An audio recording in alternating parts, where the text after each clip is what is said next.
Greetings my fellow freaks and weirdos, I'm Tom and welcome to Monster Gab, where we love all things horror, and in today's episode we're going to be talking about Who Goes There, a short novella written by John W Campbell Jr. and published in 1938. This book is the original source material that inspired John Carpenter's The Thing, amongst other movies, but we'll touch on that later.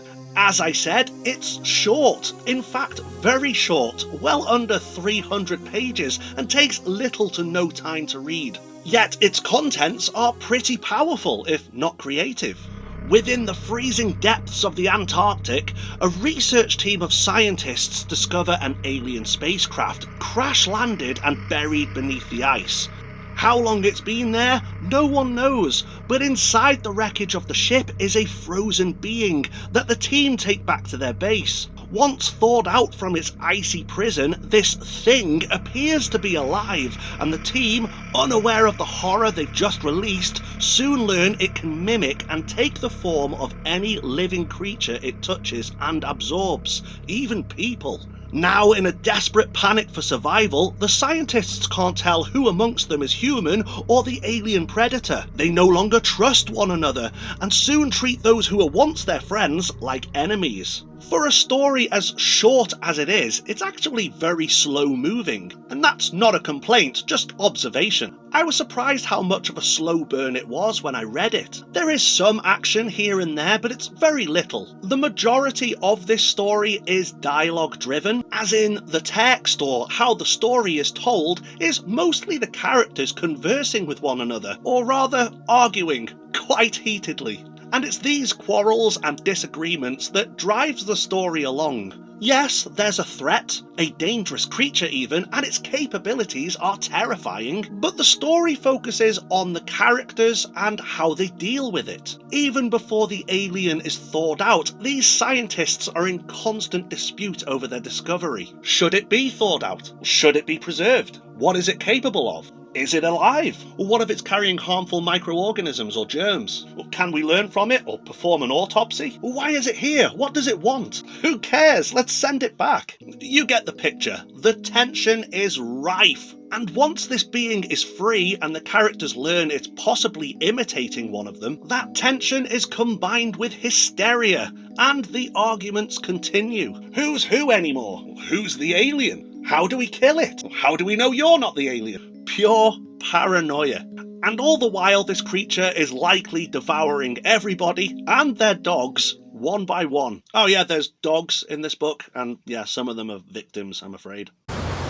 There are several movies based on and inspired by this book. First, there was The Thing from Another World, released in 1951. It actually makes a few changes from John W Campbell Jr.'s original novel. Rather than just scientists, the main characters are a journalist and members of the American Air Force, making the movie very military-based with a Cold War feel about it. They still discover a crash-landed spacecraft frozen in ice and retrieve an also frozen being, though in this case it's a plant-based humanoid creature. There is some mild disagreement on whether the scientists examine the body before they're refused permission by the general, but nothing quite as heated or tense like the book. The creature does eventually thaw out and feeds on human blood, but it doesn't take their form or mimic them. Instead, it's reminiscent of Frankenstein's monster, a big, strong brute of a creature that wreaks havoc. There's also a romantic side story because it was the typical thing to do in movies back then, I guess. Science fiction horror movies were immensely popular in the 1950s, and this one fits in quite well with them, as one of the best, I'd say. It's a decent watch. In 1982, John Carpenter released The Thing. It was actually received poorly by critics upon release, but has soon become a cult classic and well loved with a huge fan base. I ranked it pretty high in my list of top 10 favourite horror movies recently. If you'd like to check that out, I'll leave a link in the description. It's often deemed a remake of the 1951 classic, but I don't think that's quite true. John Carpenter was most definitely a fan of the original movie and even had it feature on a TV set in his movie Halloween. I've no doubt he was inspired by the original movie, and in his version of The Thing, he recreates a couple of scenes, including the opening title sequence as a sort of homage. But I'd argue his rendition is more of an adaptation of the book than simply a remake of the original, and far more faithful too. It's just an independent version, I guess, like the multitudes of Charles Dickens' A Christmas Carol, for example. I mean, are they all remakes of each other? Unlike the original movie, this one introduces characters from the book, such as Macready, Blair, Dr. Copper, Clark, and so on. The creature in this movie does mimic the form of its victims, and tension between the characters is heightened due to mistrust and paranoia, just like the book. And it also boasts some incredible practical special effects. In 2011, a prequel to John Carpenter's The Thing was released, also titled The Thing. I hate that. Is it just me? Am I weird? Or does anyone else hate it when prequels and sequels have the exact same title? Have you ever seen The Thing? The Thing? Yeah, amazing movie. Yeah, I thought it was alright. It's more than alright. Incredible effects too. I don't know, for 2011 I thought the effects would be better. 2011? Came out in 1982. No, I don't think it's that old.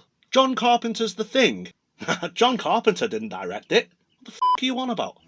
Anyway, I can't comment on this movie because I've never actually seen it, and I hope this doesn't offend anyone, but I've no desire to watch it either. I thought Carpenter's movie explained things well enough and didn't need a prequel, but that's just me.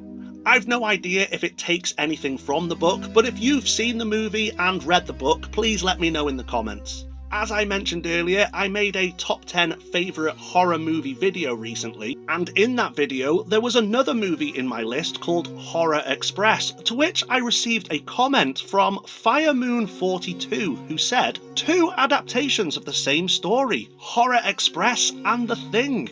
Thank you for your comment, by the way, I really appreciate it, and until you mentioned it, I'd never realised this before. Released in 1972 but set in 1906, an anthropologist discovers a frozen, primitive human body and takes it aboard a train, the Trans-Siberian Express. Only his finding is the host for a parasite that manipulates anyone or living thing that it comes in contact with, and takes its form. And I hope it's not a spoiler to say that this whatever it is originated from another planet, as it's revealed throughout the movie. Nowhere in the credits does it mention the book Who Goes There or John W Campbell Jr. In fact, it states it's an original story by Gene Martin. And granted, the story is not exactly the same, though elements are very similar, but the premise is identical, which leads me to believe that if this movie is not based on the book, it's most definitely inspired by it. What do you think? What I had noticed when reading Who Goes There is how often the creature is referred to as a thing. Many of the characters on numerous occasions would describe it or simply call it a thing or the thing. It's no wonder movie adaptations use this word in their title. There is a longer version of John W Campbell Jr.'s book called Frozen Hell, which features an additional 45 pages of originally cut material. I've not read it yet, but I will repeat, the original novella, despite its size, is quite slow. Not in a bad way, it's an intentional slow burn, but just enough as to not become boring. I can only imagine more text and more dialogue with continuous arguments and characters' theories would be a bit long-winded. Like I said though, I've not read it. If you have, please do let me know in the comments what did you think of it. As for Who Goes There? As it is, I quite enjoyed it, and if you're a fan of the movies that came after, I recommend you check it out. And that takes us to the end of the video. So guys, what did you think? Please do let me know in the comments. Have you read this book? What did you think of it? How does it compare to the movies that came after? Do you have a favourite movie? Please do let me know in the comment section below. And do you know of any other movies that this book may have inspired? Once again, speak to me in the comment section. Anyway, that's all we've got time for in this episode, and until next time. I don't know who they are, but if you don't subscribe, they will get you. So make sure you are indeed subscribed, click that notification bell so you don't miss out on any new video here on Monster Gab. Like the video if you did indeed like it, share with your friends, and leave that comment down there. Thank you so much for stopping by, take care, see you soon, bye bye.